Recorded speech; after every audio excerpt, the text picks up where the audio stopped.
மாயாவாதம் என்பது எது? மாயாவாதம் என்றால் என்ன? மாயாவாதம் என்பது எது? இதுதான் கேள்வி. பகவானுடைய பதில், மனமே மாயை. மனமாயையை கடந்துள்ளது ஆத்மஸ்வரூபம். மன இயக்கம் உள்ள மட்டும் மாயாமயமாம், துவைத்தமே. மனதிற்கு அப்பால் உள்ளது ஸ்வஸ்வரூபம். திருப்பியும் படிக்கிறேன். மனமே மாயை, அம்மனமாயையை கடந்துள்ளது ஆத்மஸ்வரூபம். மன இயக்கம் உள்ள மட்டும் மாயாமயமாம், துவைத்தமே. மனதிற்கு அப்பால் உள்ளது ஸ்வஸ்வரூபம். 4 வரிகளில் சொல்லப்பட்டிருந்தாலும் ஒரே கருத்தை தான் வெவ்வேறு வார்த்தைகளிலே பகவான் இங்கே விளக்குகின்றார். நன்றாக புரிந்து கொள்ள வேண்டும். நாம் மனம்தான் மாயை, மனமே மாயை அப்படிங்கிறார்.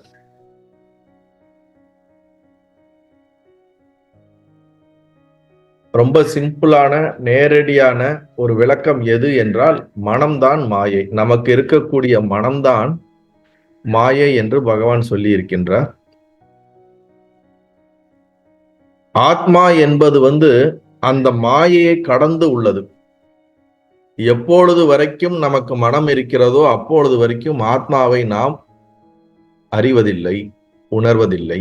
ஆனால் ஆத்மாவாக இருந்து கொண்டே ஆத்மாவை நாம் அறியாமல் இருக்கின்றோம்.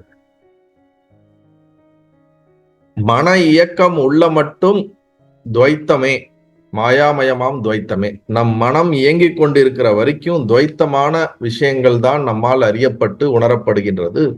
அந்த துவைத்தமான விஷயங்களை தான் மாயா என்று அழைக்கின்றார். அப்ப மனம் இயக்கம் எப்பொழுது ஒடுங்குகிறதோ, மனம் இயக்கமற்ற நிலையிலே மனதை கடந்து உள்ளதுதான் ஆத்மஸ்வரூபம், ஸ்வஸ்வரூபம் என்று பகவான் சொல்லுகிறார். அதைத்தான் மாயா என்று இங்க புரிய வைக்கின்றார்.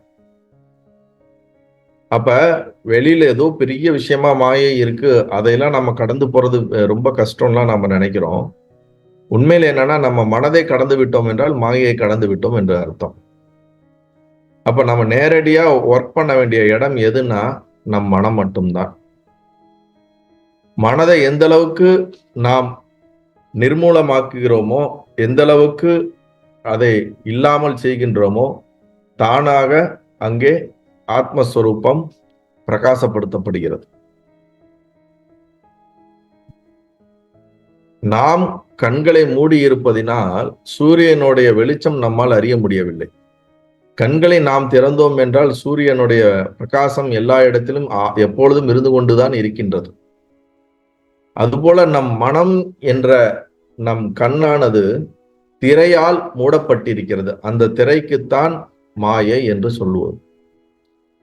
இந்த திரை விலகியது என்றால், மனதில் இருக்கக்கூடிய அழுக்கு விலகியது என்றால், மனதில் இருக்கக்கூடிய சம்சாரம் சார்ந்து, வெளி உலகம் சார்ந்து, மற்ற துவைத்தம் சார்ந்து இயங்கக்கூடிய விஷயங்கள் விலகியது என்றால், அங்கே சூரியனுடைய ஒளிக்கதிர்கள் நேரடியாக மனதிலே பிரதிபலிக்கின்றது. அப்பொழுது பிரதிபலிக்கும் போது அதை மனம் என்று நாம் சொல்லுவதில்லை, அதுவும் ஆத்மஸ்வரூபத்தினுடைய ஒரு எக்ஸ்பிரஷனாக நாம் சொல்லப்படுகிறது. எப்பொழுது மனம் மாயையை சார்ந்து இயங்கிக் கொண்டு இருக்கும் வரை அது துவைத்தம் சார்ந்துதான் இயங்குகிறது. அது வரைக்கும் அந்த மனமானது சரியானது கிடையாது, அதை கடந்து செல்ல வேண்டும் என்று அர்த்தம். அப்ப மாயை என்றால் என்னன்னா, திரிகுணாத்மிகா மாயை என்று நாம் அறிவோம். அதாவது 3 குணங்களை உள்ளடங்கியது, 3 குணங்களாக இருப்பது எதுவோ அது மாயை. இந்த மாயையானது தனியாக சுயமாக இயங்க முடியுமா என்றால் அப்படி இயங்க முடியாது. தத்துவபோதத்தில் அழகா ஆச்சாரியர் சொல்லியிருப்பார், பிரம்மாஸ்ரய மாயா அப்படின்னு. பிரம்மத்தை சார்ந்துதான் இந்த மாயையானது இருக்க முடியும். அதன் நிழல் போல இது இயங்கிக் கொண்டிருக்கிறது. உண்மையில் மாயை இருக்கிறதா என்றால், ஞானத்திலிருந்து பார்க்கும்போது மாயை என்ற ஒன்றே கிடையாது. ஆனால் நாம் இன்னும் அந்த நிலைக்கு செல்லவில்லை அல்லவா? நாம் இப்பொழுது கீழ்நிலையிலிருந்து பார்க்கும் பொழுது இந்த மாயை என்று ஒன்று இருக்கிறது. அது பிரம்மத்தினிடமிருந்து நிழல் போல அது இருந்து இந்த 3 குணங்களை உள்ளடக்கி உள்ளது. சத்துவகுணம், ரஜோகுணம், தமோகுணம். இந்த சத்துவகுணம், ரஜோகுணம், தமோகுணத்தில் இருந்துதான் அனைத்து உற்பத்திகளும் ஏற்படுகின்றன. நான் ஜீவன் என்று நம்மை நாம் அறிகிறோம் அல்லவா?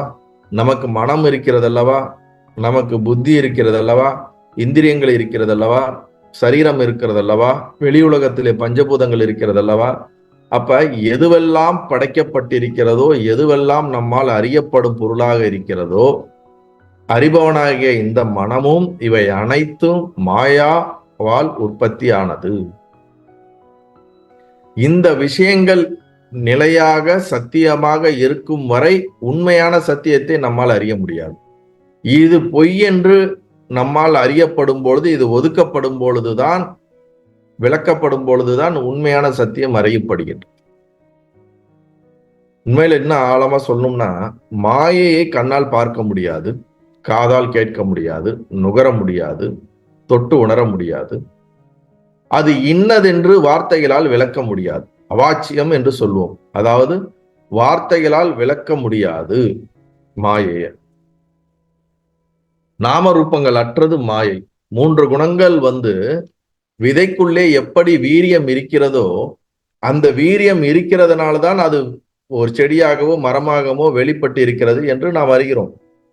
அப்ப செடியோ மரமோ வெளிப்பட்டு இருக்கிறது என்றால் இதற்கு காரணமான அந்த வீரியம் அந்த விதையில் இருந்திருந்தால்தான் வெளிப்பட்டு இருக்க முடியும். ஆனா வீரியம் நம் கண்ணுக்கு தெரிவதில்லை.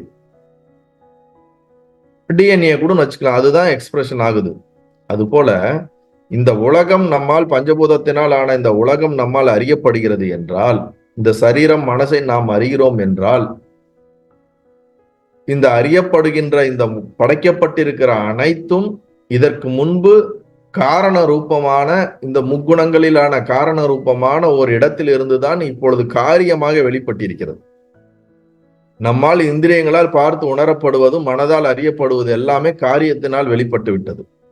இதற்கு முன்பு நிலை காரண நிலையாக இருந்திருக்கிறது. எப்படி விதையில் இருக்கக்கூடிய வீரியம் போல.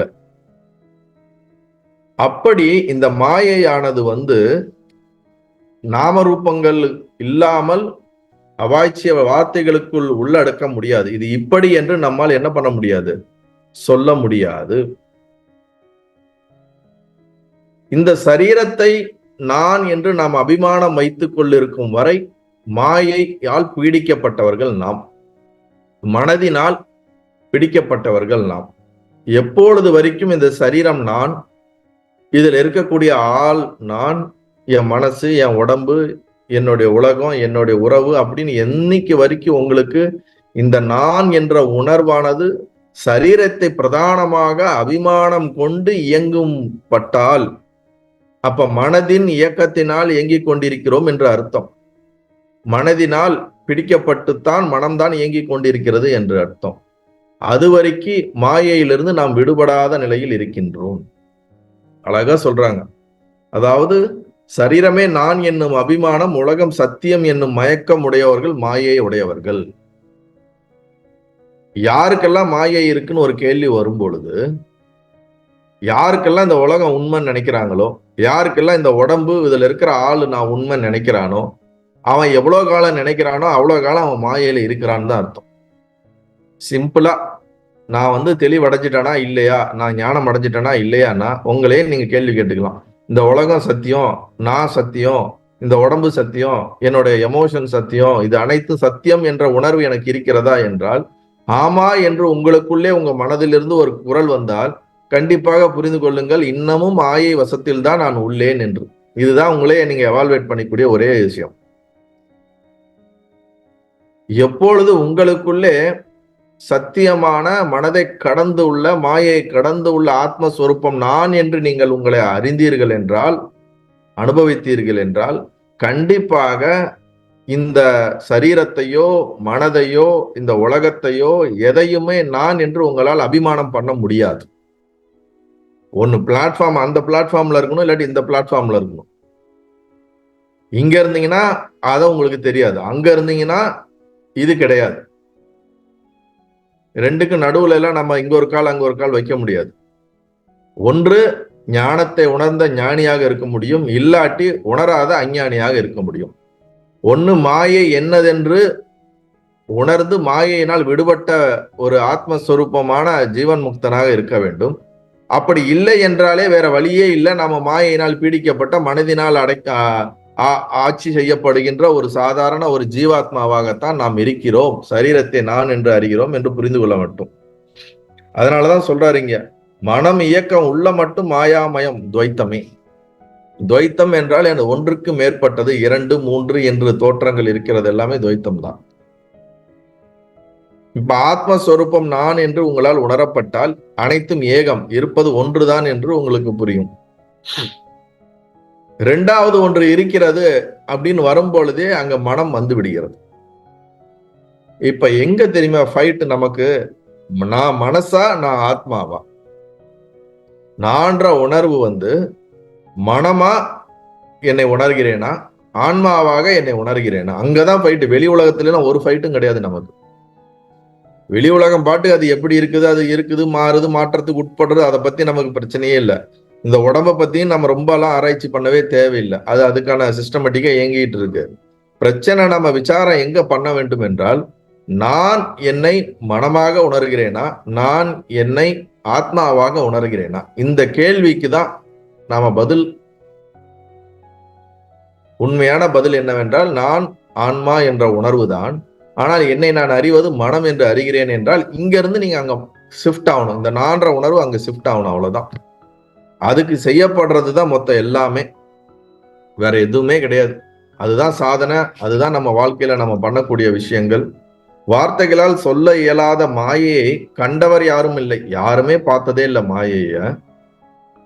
துன்பம் தரும் இம்மாயை எக்காரணத்தில் வந்தது என்றால் புத்தி விசாரணை செய்யாததினால் எனலாம். சரி, இந்த மனமானது எப்படி வந்துச்சுங்க, எனக்கு எப்படி மாயை வந்துச்சுங்க அப்படின்னு ஒரு கேள்வி கேட்டா, நம்ம விசாரணை பண்ணல, நான் யாருன்னு விசாரணை பண்ணல. மாயை எங்கிருந்து வந்ததுன்னு நம்ம கொஸ்டின் பண்ணாததுனாலேயே வீட்டுக்கு இருக்கிறோம். வீட்டை நீங்க டெய்லியும் கூட்டாதனாலேயே டஸ்ட் ஆட்டோமேட்டிக்கா அதுல செட்டில் ஆகும், ஒட்டடைங்கள்லாம் வரும். ஏன் ஒட்டடை வந்தது, ஏன் ஒட்டடை வந்ததுன்னு கேட்டா, நீ சுத்தம் பண்ணலைனாலே என்ன ஆகும், ஆட்டோமேட்டிக்கா டஸ்ட் ஃபார்ம் ஆயிட்டே தான் இருக்கும். நீ புத்தியை பயன்படுத்தி என்ன அப்படின்னு நீ விசாரணை பண்ணாததுனாலேயே உனக்குள்ள அழுக்கு சேருது. அந்த அழுக்கு தான் மாயை. நீ உன்னை உணராததுனாலே ஆட்டோமேட்டிக்கா நீ உன்னை உணரலைன்னா வேற ஒன்னாக உணர போற, அவ்வளவுதான். அப்படித்தான் நாம் அறியாமையிலே உழண்டு கொண்டே இருக்கிறோம். அதனால மாயை என்பது என்னவென்று வார்த்தைகளாலோ இத்தகைய சொரூபத்தை உடையது, நாமரூபத்தை உடையதெல்லாம் நம்மளால விளக்க முடியாது.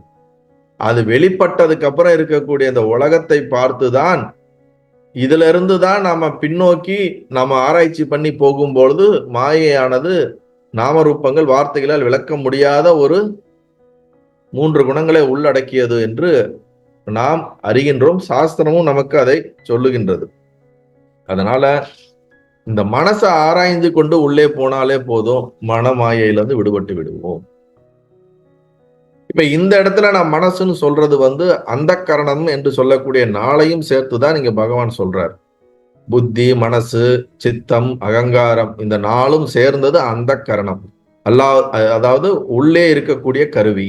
அந்தனா உள்ள, கரணம் என்றால் கருவி, உள் கருவிகள். இது மொத்தத்தையும் சேர்த்துதான் இங்க மனம் அப்படின்னு சொல்லிடுறாரு. அப்ப இந்த அந்த கரணமானது 3 குணத்தினால் செய்யப்பட்டதுதான். அதுதான் மாயா. இதை புரிந்து கொள்ள வேண்டும் நமக்கு. அப்ப மாயாவாதம் என்றால் இதுதான். மனதிற்கு அப்பால் உள்ளது ஸ்வஸ்வரூபம். மனதை எப்பொழுது விடுகிறோமோ அந்த சனத்திலே நம்ம ஆத்மஸ்வரூபத்துல தான் விழுவோம். அதாவது ஒரு கிளி இருக்கு, அந்த கிளி என்ன பண்ணிடுச்சா, ஒரு கிளையில போய் உக்காந்து ஒரு கிளைய பிடிச்சிட்டு இருக்கு. கிளை சடனா உடஞ்சு கீழே தொங்குது. இது தலைகீழ தொங்குது இந்த கிளி. அந்த கிளி நினைக்குதான், இந்த கிளைய விட்டனா நான் கீழே விழுந்து இறந்துடுவேன். அந்த கிளை வேடனானவன் என்ன பண்ணியிருக்கான், கிளி இங்க உட்கார்றதுக்கு ஏத்த மாதிரி அதுல அதுக்கான ஒரு உணவை வச்சு கட்டி, இதை வச்சா அது டக்குன்னு ரிவர்ஸ் ஆயிடும். ரிவர்ஸ்னா அது தலைகீழ மாறிடும். கிளி தலைகீழ தொங்கும். அப்ப அது பயத்தினால அந்த கம்பை பிடிச்சிட்டு போவாதான். ஏன்னா விட்டா கீழே விழுந்து தலை தெரிச்சு இறந்துருவோம்னு நினைச்சுக்கிட்டு அந்த குச்சியை பிடிச்சிட்டு விடவே விடாதான். இவன் பொறுமையா 1 நாள் 2 நாள் கழிச்சு வந்தாலும் அந்த கிளி அந்த குச்சியை பிடிச்சிட்டே உட்காந்துட்டு இருக்கும்போது இவன் அழகா அந்த கிளியை தூக்கி என்ன பண்ணிக்குவான், அவனுடைய கவர்ல போட்டு அவன் பாட்டுக்கு எடுத்துன்னு போயிடுவானா. ஏன்னா கிளியோட மனம் என்னன்னு உனக்கு புரியும். அது விட்டா செத்துருவோங்கிறதுனால 2 நாள் ஆனாலும் 4 நாள் ஆனாலும் அந்த குச்சியை பிடிச்சிக்கிட்டே தலைகீழா தொங்கிட்டு தான் இருக்குமே தவிர குச்சியை விடாது. ஆனா உண்மை என்ன தெரியுங்களா? அந்த குச்சியை விட்ட மாத்திரத்திலே அதுக்கு ரெக்கை இருக்கு, அதுக்கு பறக்கக்கூடிய திறமை இருக்கு. விட்ட மாத்திரத்திலே அது பறந்துரும். ஒரு 2 செகண்ட் தடுமாறும். ஆனா உடனே என்ன ஆயிடும்? ஏர்கிராஃப்ட் மாதிரி சர்ட்டுன்னு பறந்துரும். ஆனால் அதன் தன்னுடைய பயத்தினாலேயே, தன்னுடைய அறியாமையினாலேயே பறக்கிறதுக்கு அனைத்து சக்தியும் இருந்தும் குச்சியை பிடித்து கொண்டு தொங்கி வேடனுக்கு இரையாகின்றது. அது போலதான் நாம என்ன பண்றோம்னா, இந்த மனசை விட்டாலே நம்ம ஞானம் ஆயிடுவோம், ஞானி ஆயிடுவோம், ஞானம் உணர்ந்துருவோம். ஆனா மனசை விட்டா நான் எப்படி இருப்பேன், மனம் போயிடுச்சுன்னா நான் எப்படி உலகத்தை பார்ப்பேன், மனம் இல்லாட்டி நான் எப்படி இயங்குவேன், இந்த மனதை விடுவதற்கு நாம் தயாராக இல்லை என்பதுதான் உண்மையே தவிர, எப்படி கிளி அந்த குச்சியை பிடிச்சிட்டு விட தயாரா இல்லையோ, நாமும் இந்த மனதை பிடித்து விட்டு விட தயாரா இல்லை. ஆனா அந்த மனம்ங்கிறது ஒரு டிராப்பு. குச்சி எப்படி ஒரு டிராப்பு போல, மாயை போல இந்த மனசுங்கிறது ஒரு டிராப், ஒரு மாயையினால ஒரு டிராப்பு. நாம அதை விட்டா நமக்கு என்ன ஆகும், நம்ம எப்படி இருப்போம்? நமக்கு தெரிஞ்ச வரைக்கும் இந்த மனசை வச்சுதான் எல்லாத்தையும் அறிகிறோம், புரிகிறோம், பார்க்கிறோம், படிக்கிறோம், தெரிஞ்சுக்கிறோம். இதையே விட்டுட்டுன்னா எப்படி விட முடியும்? விட்டா நான் எப்படி இருப்பேன், நான் என்னவா இருப்பேன், எங்க இருப்பேன், இல்ல நான்றது உணர்வு எங்க இருக்குன்னு இந்த கேள்விகளுக்கு எல்லாம் பதில் தெரியாததுனால பயத்துல நம்ம என்ன பண்ணிக்கிறோம், அதை விடாம பிடிச்சுக்கிட்டு இருக்கிறோம். அப்ப விடாம பிடிச்சுக்கிட்டு இருக்கிற வரைக்கும் மீண்டும் மீண்டும் பிறந்து பிறந்து இறந்து சுகதுக்கங்கிற அந்த உலகத்துக்குள்ள உழண்டு துக்கத்தை அனுபவிச்சுக்கிட்டும் சுகத்தை அனுபவிச்சுட்டும் வாழ்க்கையை ஓட்டிக்கிட்டே இருக்கு. ஆனா நமக்கு நல்லாவே தெரியும் இது எதுவுமே எனக்கு நிம்மதியை தரமாட்டேங்குது, திருப்தியை தரமாட்டேங்குது. ஒரு பக்கம் நமக்கு வலி இருந்துகிட்டே இருந்தாலும் இன்னொரு பக்கம் நம்மளே நமக்கு கையை சொரிஞ்சு விட்டுக்குவோம். நமக்கு நல்லா தெரியும் இதை சொரிஞ்சா இது வலிக்கும், நாளைக்கு அரிப்பு எடுக்கும். ஆனாலும் நமக்கு நம்ம கை சும்மா இல்லாம அதை என்ன பண்ணுவோம், அரிப்பை கையில தேய்த்து விடுவது போல நமக்கு இந்த உலகமும் இந்த மக்களும் இந்த உறவுகளும் இது அனைத்துமே சுகந்தர மாதிரி தெரியுது. ஆனா துக்கத்தை கொடுக்குதுன்னு தெரிஞ்சாலும் நம்மளால விட முடியாம அதிலையோட சேர்ந்து ஓடி ஓடி பழகியாச்சு. இதை விடுறதுக்கு, இதை விட்டா நான் என்ன ஆகும்னு தெரியலையே, அந்த பயத்திலே ஓடிட்டு இருக்கிறோம். அந்த பயம்தான் நம்மளை போட்டு கட்டி வச்சிருக்கக்கூடிய பாசக்கயிறு மாதிரி. இதை என்னைக்கு மனசை விட்டோமோ ஆட்டோமேட்டிக்கா நம்ம சுதந்திரமான ஸ்வஸ்வரூபமா ஆத்மஸ்வரூபமாக இருப்போம். அதுதான் உண்மை. நல்ல